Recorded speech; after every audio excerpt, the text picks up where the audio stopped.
Hey guys, this week I will be doing a technology video for all those who care about technology. I'm going to be reviewing a camera, the Panasonic Lumix G7, because I recently have upgraded to that over my Canon T3i. It's about 4 years old. I think I've had it for about 4 years, which is pretty old in the world of technology and cameras and all that stuff.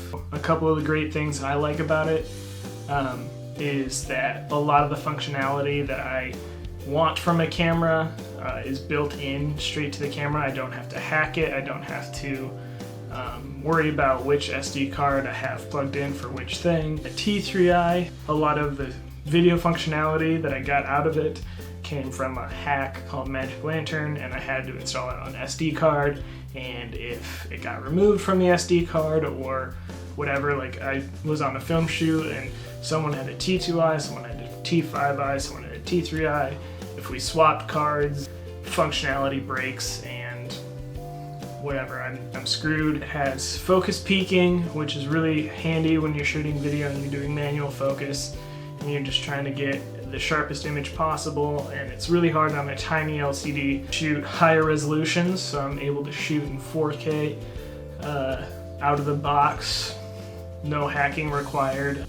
I'm able to shoot in HD 1080p resolution at 60 frames per second. The reason you would want to do that is for slow motion stuff, which comes in handy a lot of the time. T3i, I can only shoot 60 frames a second at 720p, and you can definitely tell when you're trying to upscale 720p footage to 1080 and it just doesn't look quite right. One of the downsides of this camera is the micro 4/3 sensor.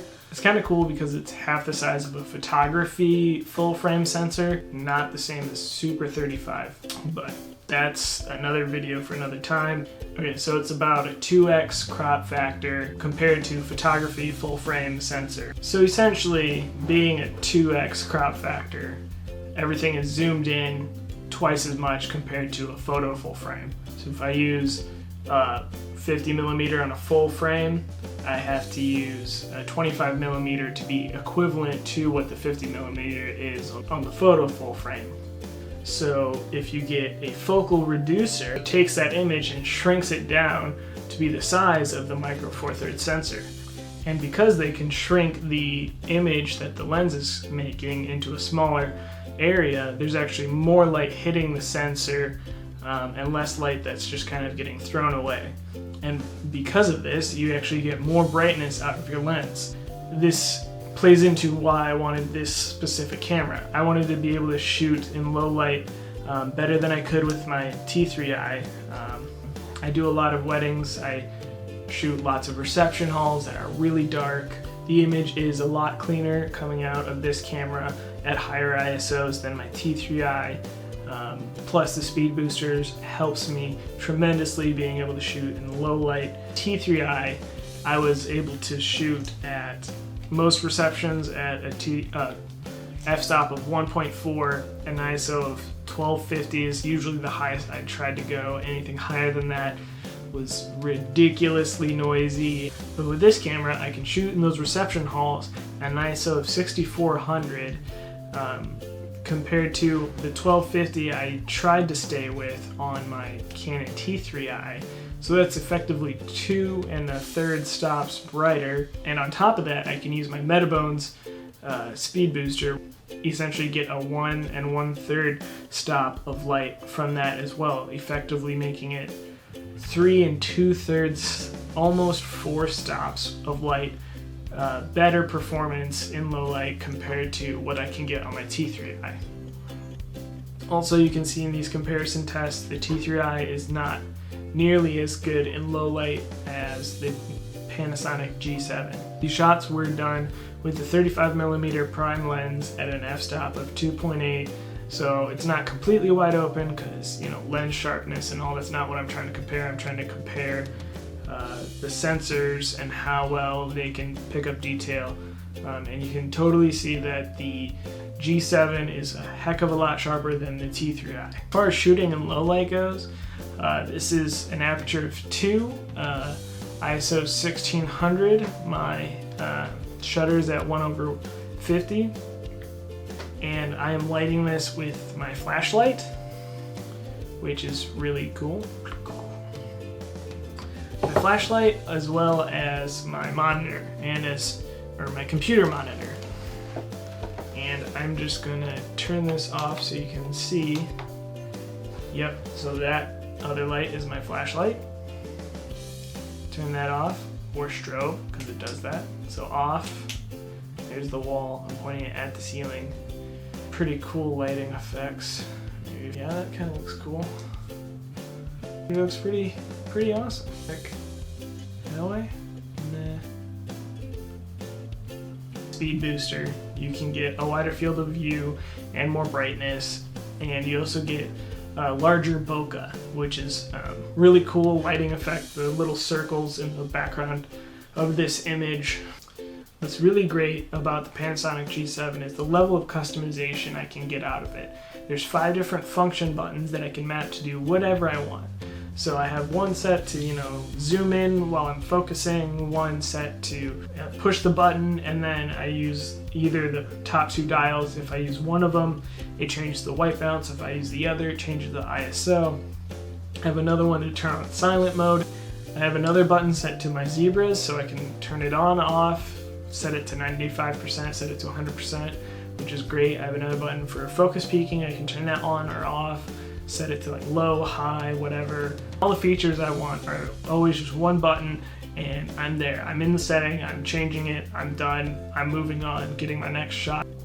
Another great thing about being mirrorless, I'm able to take photos through the flip out viewfinder and not have to worry about the eyepiece, because my vision is so poor I can't actually use the eyepiece on most of these cameras. The diopter doesn't go quite far enough, so then I have to look through with my glasses and strain my eyes, and it's a lot more difficult for me than just using the flip out viewfinder that you can get on most of these cameras.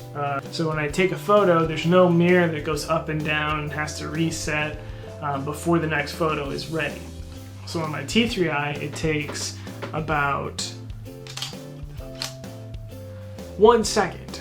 So if I wanted to snap 2 photos, that's as fast as I can snap photos. So using the T3i, I'm able to take photos about maybe 1 or 2 photos a second, trying to use the EVF, where using the G7, it doesn't slow me down at all. There's no mirror that has to reset. I can burst around 8 or 9 frames per second probably. Using RAW plus JPEG, I can switch it to 4K photo mode, where I can burst literally like 30 photos a second, so essentially I'm recording a 4K video file.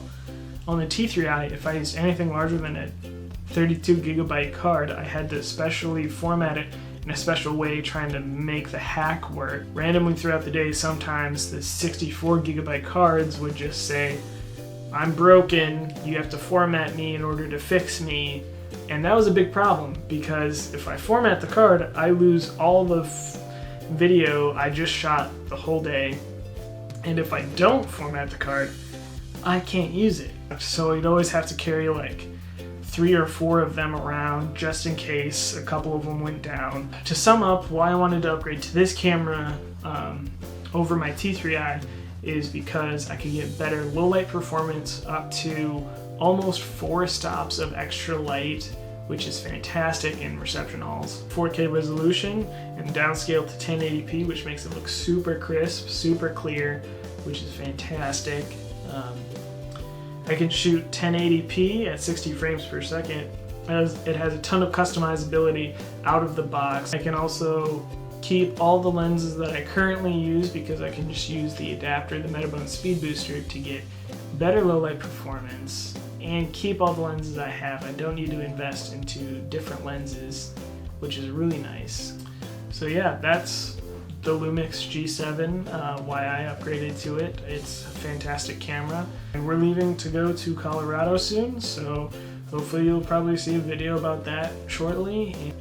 So if you like this video, let us know. We can do more videos like this in the future if you want, but it's kind of quick, dirty, wasn't sure what to do, so threw this together really quick.